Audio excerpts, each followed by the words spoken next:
की पूजा करता है और आंवले के पेड़ पर भगवान श्रीमन नारायण की उपासना करता है, आज के दिन जो भी पुण्य करता है वह पुण्य अक्षय हो जाता है। जिस पुण्य का कभी नाश ना हो, जिस पुण्य का नाश ना हो उसे अक्षय पुण्य कहते हैं। तो वो आज अक्षय नवमी है, इसलिए आज जीवन में कोई ना कोई अच्छा काम पुण्य जरूर कीजिए। किसी भूखे को भोजन कराइए, किसी का सहारा बनिए। कभी कर पाओ दान पुण्य, ना कर पाओ आज के दिन जरूर भला कीजिएगा किसी का। गौरी गोपाल आश्रम में वृद्ध माओं की सेवा है। हमारे यजमान परिवार में श्रीमान योगेंद्र शर्मा जी, श्री मैया हमारी श्रीमती सुमन देवी हमारी मैया ने, यजमान परिवार ने परीक्षित बन के कथा तो सुनी।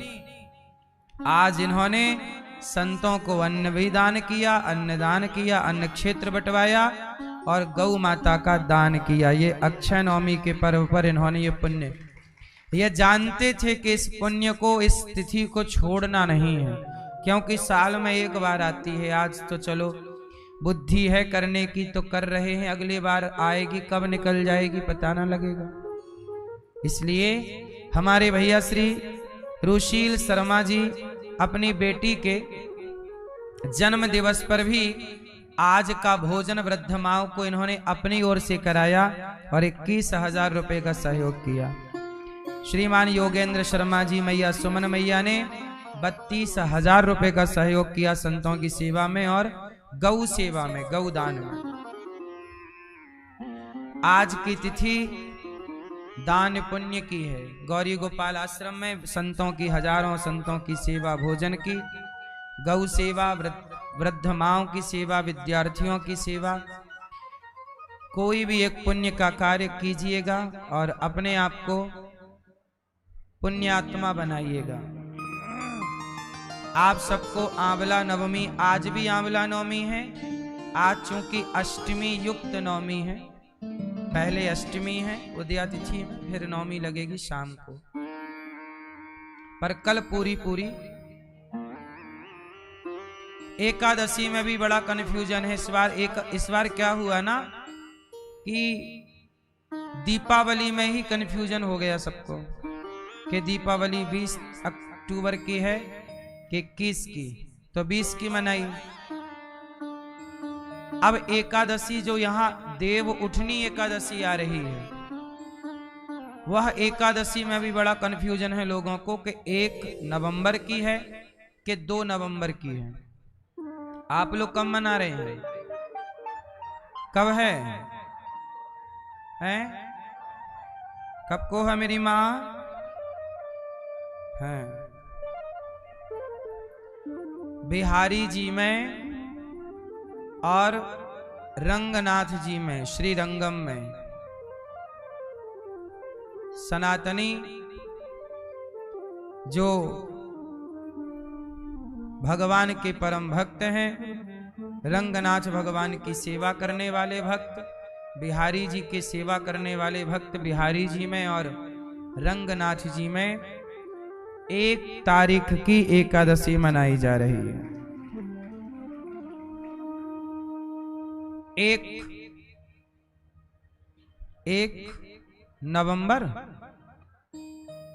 क्यों 1 नवंबर को एकादशी मनाई जा रही है, तो 1 तारीख की ही पंचांगों में, अधिक पंचांगों में 1 तारीख को ही प्राप्त हो रही है। 2 को भी एकादशी है, 2 को निषेध नहीं है, पर जो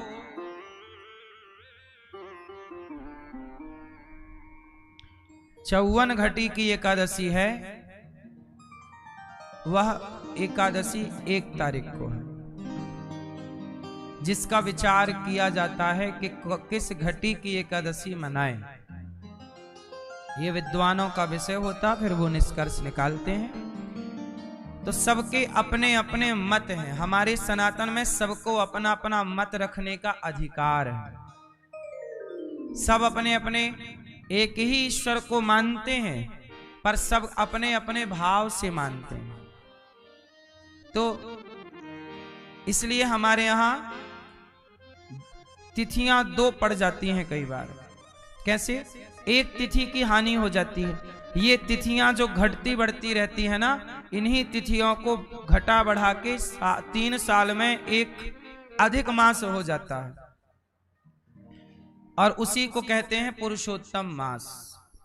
जैसे इंग्लिश में भी आपने देखा ना होगा, फरवरी 28 की होती है और जनवरी है ना 31 की होती है। जनवरी 31 की और फरवरी 28 की। कोई महीना 30 का है इंग्लिश में, कोई 31 का है, कोई 29 का है, कोई 28 का है। बोलो हाँ। लेकिन सनातन में 30 दिन का ही एक माह माना जाता है। इसलिए पूर्णिमा से गिनो या अमावस्या से गिनो तो तिथियां 15 ही होती हैं। प्रतिपदा 1, प्रतिपदा द्वितीया, तृतीया, चतुर्थी, पंचमी, षष्ठी, सप्तमी, अष्टमी, नवमी, दसवीं, एकादशी, द्वादशी, त्रयोदशी, चतुर्दशी, और चतुर्दशी के बाद या अमावस्या या तो पूर्णिमा। हो गए 15 जोड़ा तो अमावस्या, फिर 15 जोड़ा तो पूर्णिमा, टोटल हो गए 30। इसमें जो घटा बढ़ी होती है उसे निकालकर तीसरे साल को एक माह बढ़ा दिया जाता है। ये गणित है, इसी को बोलेंगे पुरुषोत्तम माह। जैसे अभी इस साल, अब अगले साल ये जो अगला जेठ आएगा ना, जेठ आषाढ़ में पुरुषोत्तम माह आने वाला है। सुनना देखा कि नहीं? जे आषाढ़ में नहीं, शायद ज्येष्ठ में है, कंफर्म अभी नहीं है मुझे, लगभग। पर इस बार बढ़ने वाला है माह, हर तीसरे साल। हाँ या ना? तो आप एकादशी को लेके कंफ्यूज ना हो। और मेरा एक मत मैं बताऊं, एकादशी 1 तारीख को भी है और 2 को भी है। इसलिए मैंने तो सोचा है कि मैं दोनों दिन की ही व्रत कर लूंगा। 1 तारीख का भी व्रत कर लो और 2 का भी। कोई पैसा तो लगना नहीं है, बचत और होगी। बोलो हाँ। खर्चा नहीं है रत्ती भर। मैया बताओ, है खर्चा? अच्छा है, रोटियां बचेंगी नहीं? मैया को तो भात खाना रहता है इतना सारा। एक टट्ठ भात।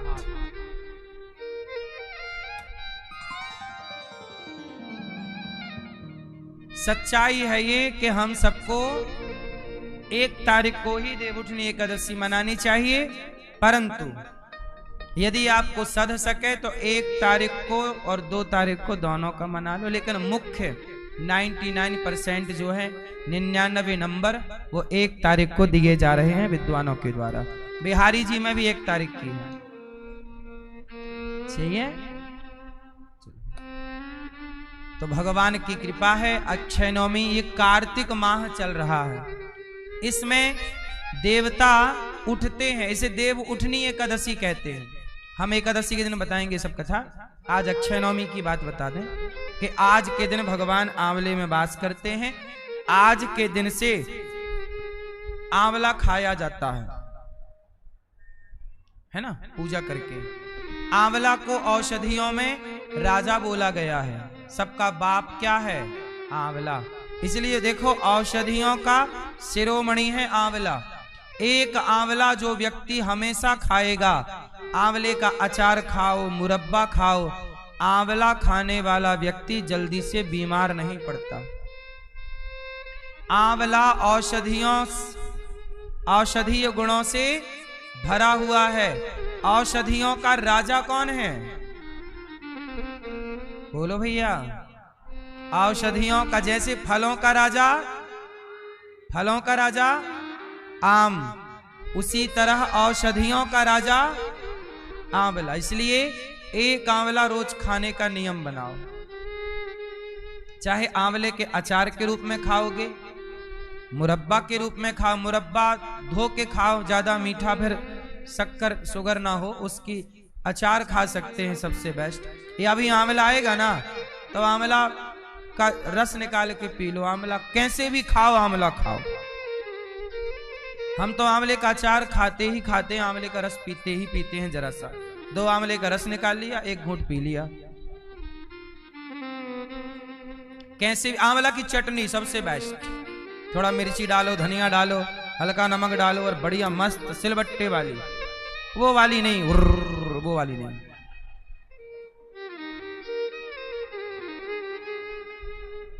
सबसे बेस्ट। सही ना मेरी माँ? चटनी मस्त। आप में से किस किस को चटनी अच्छी लगती है?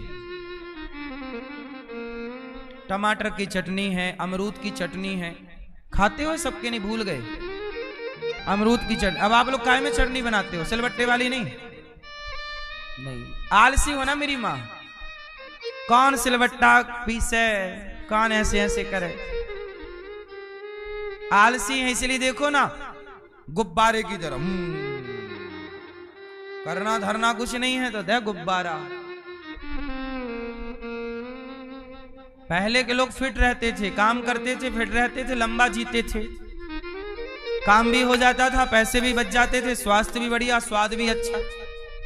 अब आजकल चटनी भी आदमी उसकी खा रहा। चटनी उसकी थोड़ी होती है। जब आप उसमें चटनी पीसते हो ना, वो वाले में, तो उसमें ना आपने देखा होगा गरम हो जाती है चटनी, रगड़ पड़ती है ना, और जैसे ही गरम हुई खत्म उसका स्वाद। सब चीज का स्वाद मेंटेन करने के लिए ना सब व्यवस्थित काम था। चलो, आप तो बहुत समझदार हैं। आज खान पियन गलत हो गया, इसलिए लोग बीमार पड़ गए। खाने का ज्ञान नहीं है। बताओ कार्तिक में क्या, कार्तिक चल रहा है ना, बताओ कार्तिक में क्या खाने का निषेध है हमारे पूर्वजों के द्वारा? बोलो, चलो बताओ। आप बताओ मैया, कार्तिक में क्या नहीं खाना चाहिए हमारे पूर्वजों की जो गाइडलाइन है उसके हिसाब से? क्या? हाँ, कुंवार करेला, कार्तिक दही, मरहो ने तो परहो सही। कुंवार में करेला नहीं खाते और कार्तिक में दही नहीं खाते। इसका पूरा हमारे पूर्वजों ने निषेध बताया है कि कब क्या खाएं, कब क्या ना खाएं मेरी मां। चैते गुड़, चैते गुड़ बैसाखे तेल, जेठे पथ अषाढ़े बेल। सावन साग न भादों दही, कुंवार करेला कार्तिक दही।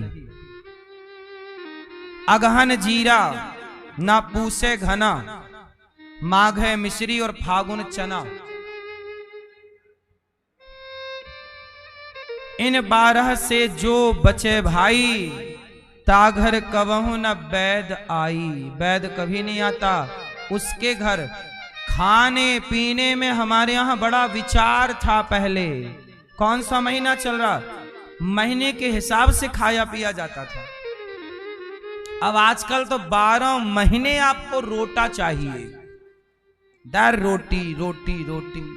और माताएं तो ऐसी हैं कि 3-4 लोई की आखिरी में एक बनाई मोटी। रोटी नहीं, बेटा बेटी को खवाई रोटी और अपने लिए बना लिया रोटा, और वो कच्चा गीला खा लिया। और फिर बाद में यहाँ दर्द है डॉक्टर साहब, यहाँ दर्द है, यहाँ भी दर्द है।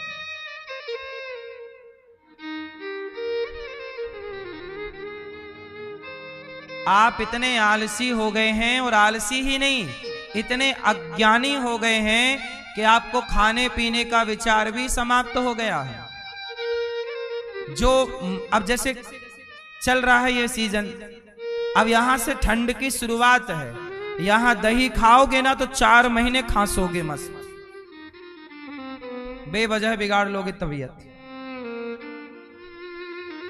इस माह में दही मही का निषेध है। चलो आप लोग सब चीजें जाना करो, खाने पीने का भी विचार है, ठीक है। आओ भगवान की पावन कथा में हमारे भैया सुंदर सा आयोजन श्री योगेंद्र शर्मा जी, मैया सुमन जी, रुशील शर्मा जी, सोनाली शर्मा जी, केशवी शर्मा जी, आप अपने पूर्वजों की स्मृति में यह आयोजन करा रहे हैं। भगवान आपके पूर्वजों को तो तारेंगे ही, आपके द्वारा ना जाने कितने लोग कथा सुन के भगवान के प्रेमी हो जाएंगे, भवसागर से मुक्त होंगे। कथा की गंगा में कल हम लोगों ने क्या सुना? भगवान ने एक उंगली से पहाड़ उठाया, बोलिए गिरिराज धरण भगवान की जय। गिरिराज जी को स्थापित किया, है ना। भगवान श्री कृष्ण ने गोवर्धन क्यों उठाया? आप बताओ मेरी माँ, मैया बताओ, पीली मैया, भगवान ने गोवर्धन क्यों उठाया? ये पीली मैया बोलो मेरी माँ।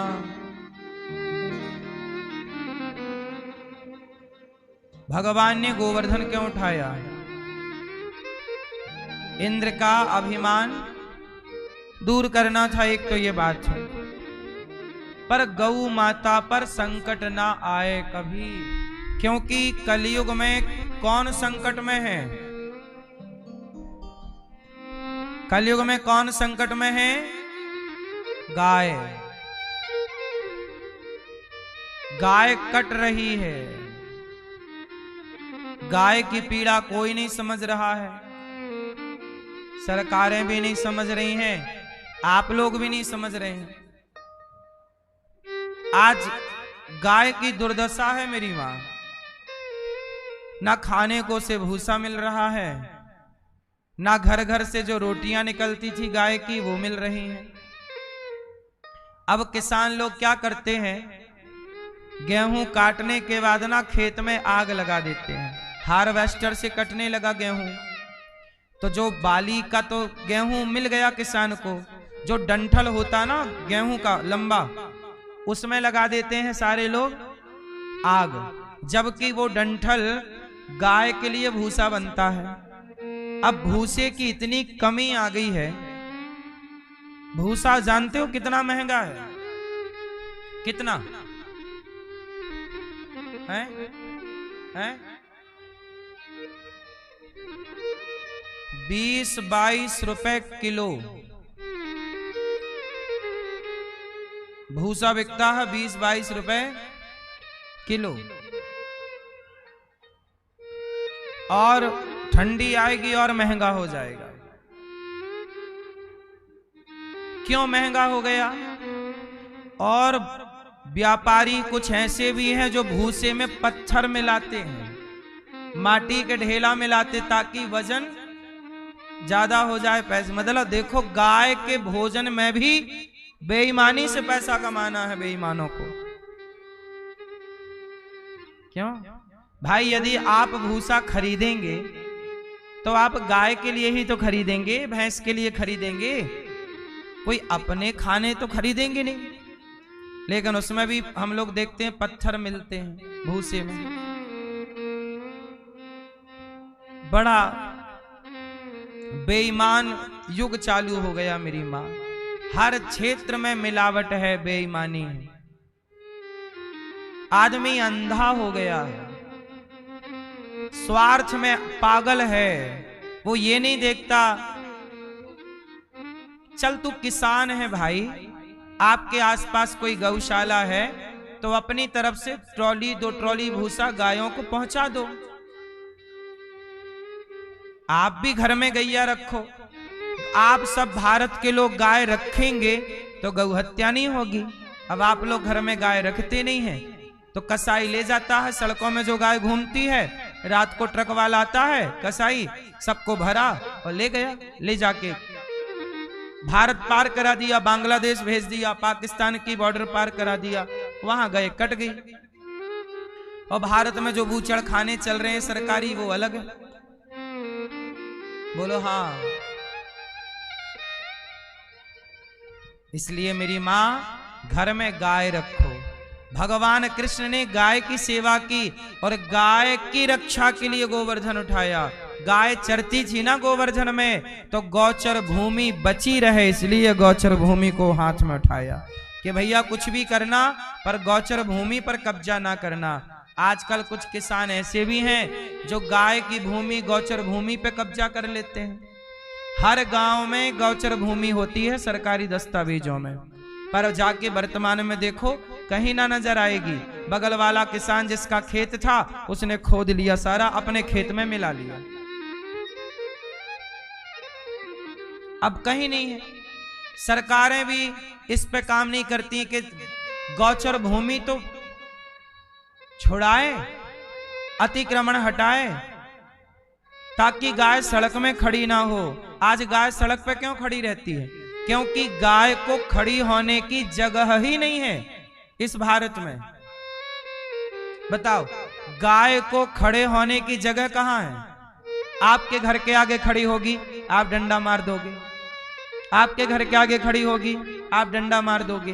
तो गाय खड़ी कहां हो? गाय की भूमि पर कर लिया लोगों ने कब्जा। गौचर भूमि आपके सरकारी रिकॉर्ड में देखिएगा, मिल जाएगी। हर गांव में, भारत के हर गांव, हर जगह गौचर भूमि है गाय के नाम की। वो छोड़ दो तो गाय अपनी भूमि पे जाके खड़ी होने लग जाए, अपना चरे, अपना रहे। सड़क में खड़ी होना उसकी मजबूरी है। वो गाय बोल नहीं पाती, नहीं बोलती, वो भी केस लगाती, सुप्रीम कोर्ट लड़ती कि भाई मेरी जमीन कहां है, मेरा अधिकार कहां है, मैंने तुम्हारे बाप दादों को पाला है। तुम्हारे बाप दादों के पास ना खाने को रोटियां नहीं थी आज के 100 साल पहले, सिंचित भूमि नहीं थी भारत की। तब तुम्हारे बाप दादों के यहां 10-10, 20-20, 100-100 गाय हुआ करती थी, और गाय का दूध, दही, घी पी पी कर तुम्हारे बाप दादे जिंदा रहे। ये बात सही है कि गलत है? गाय का दूध संपूर्ण आहार माना जाता है। पहले के लोग 1 गिलास घी पीते थे और घी पी के काम करते थे दिन भर, और काम भी आज से ज्यादा हार्ड।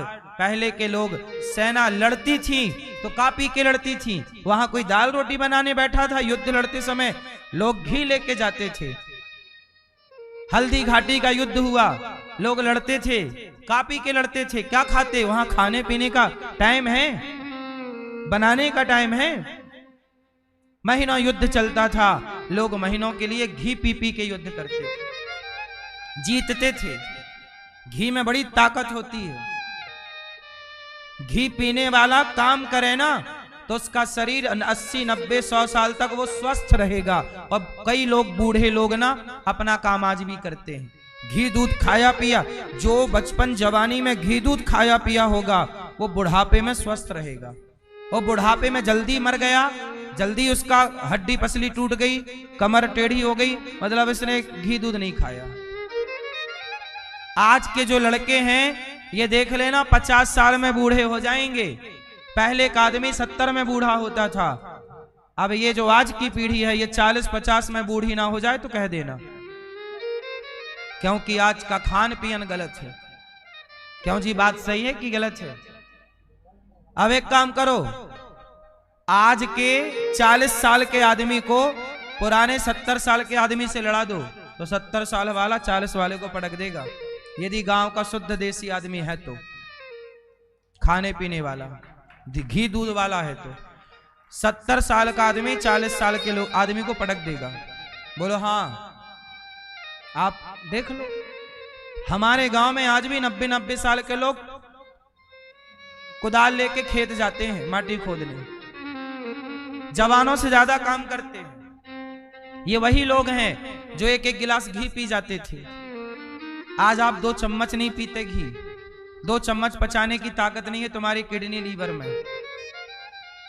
बोलो हाँ। तुम्हारे बच्चे कमजोर हो रहे हैं। पिज्जा बर्गर खाएंगे, मोमोज खाएंगे तो कमजोर ही होंगे। अब तुम्हारे लिए दूध है कहां? अब आप लोग बाजार का दूध पिलाते हो बच्चों को। बाजार में जो दूध मिल रहा है वो किसका दूध है? बोलो जोर से। किसका? गाय का नहीं है। गाय कहां धरी है? भैंस का दूध है, और भैंस का भी कम। भैंस का दूध भी फिर भी ठीक है। आज जो बाजार में दूध मिलता है वो किसका है? देखो आप लोगों को ये तक जानकारी नहीं है। जर्सी का। किसका दूध?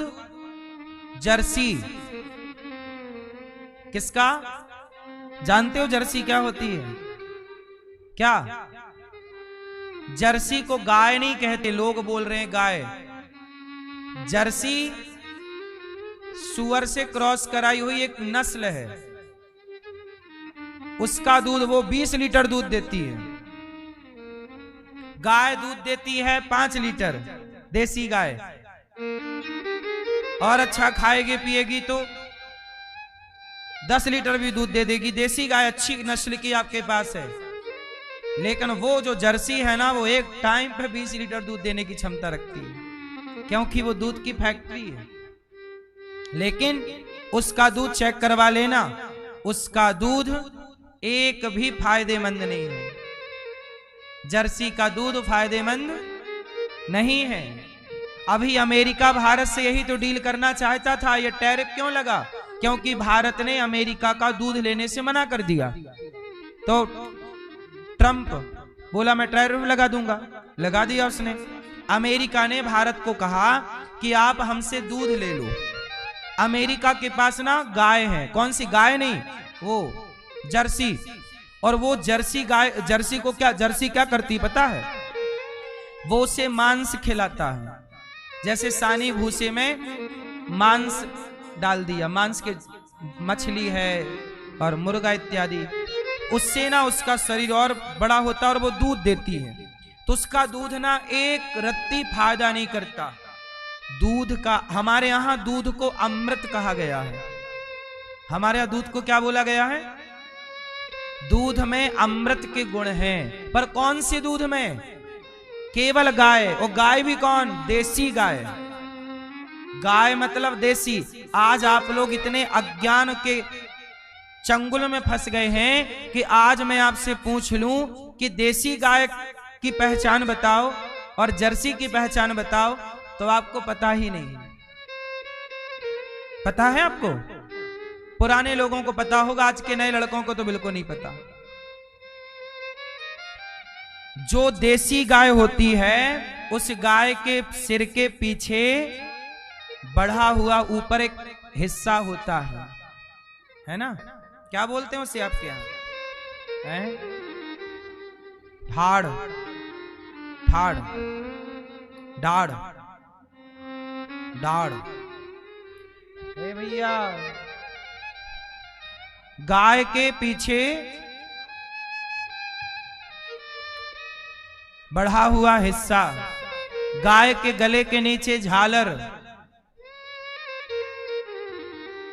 जिसके नीचे झालर है वो देसी गाय है। सिर के पीछे बढ़ा हुआ ऊपर हिस्सा है। अब ये देखो, ये गाय है टीवी पे, सिर के पीछे देखो ऊपर बढ़ा हुआ हिस्सा दिख रहा है, जबकि जर्सी गाय में ये नहीं होता। गाय के नीचे देखिएगा झालर है, कान के नीचे देखिए लटकता हुआ, उसे झालर कहते हैं। वो हिस्सा जर्सी गाय में नहीं होता। इसलिए गाय की पहचान भी तो लोगों को नहीं पता। गाय जो देसी होगी ना, उसकी नाभि लंबी होती है, लटकती हुई नाभि होती। लेकिन अब ये कौन जाने गाय में भी क्या क्या विशेषताएं हैं। गाय के, शुद्ध देसी गाय के, जो गिर नस्ल की गाय है, उसके गाय में, उसके गाय के दूध में गोल्ड पाया जाता है, स्वर्ण पाया जाता है, स्वर्ण। उस गाय का जो घी होगा बिल्कुल पीला होगा। और वो घी आपको बाजार में कितने रुपए घी मिलता है? देसी कितना? 500, 700, 1200 है। बाजार में 700 रुपए लीटर भी घी मिल रहा है, 800 रुपए किलो भी देसी घी मिल रहा है, और 900 का भी मिल जा रहा है। बोलो हाँ। 1000 रुपए का भी मिल रहा है। लेकिन ये सारे घी